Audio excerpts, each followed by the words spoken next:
In this video, we will learn on how to use the hot and cold HD 3 to 5 pouch laminator machine. The user may refer to this user manual. This is the control display. First of all, place the machine in a flat ground. Then, connect the cable to the power.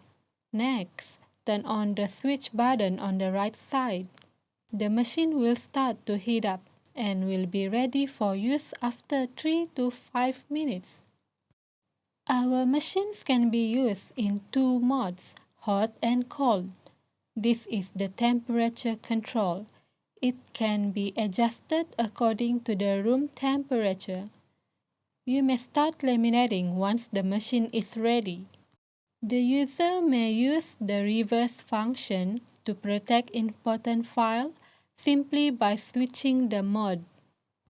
For a smooth process while laminating, please pay attention to the caution label for your own safety. After finish laminating, please switch into the cold mode to let the machine cool down. Lastly, once the machine already cooled off, you may switch off the machine. We also offer OEM and ODM services.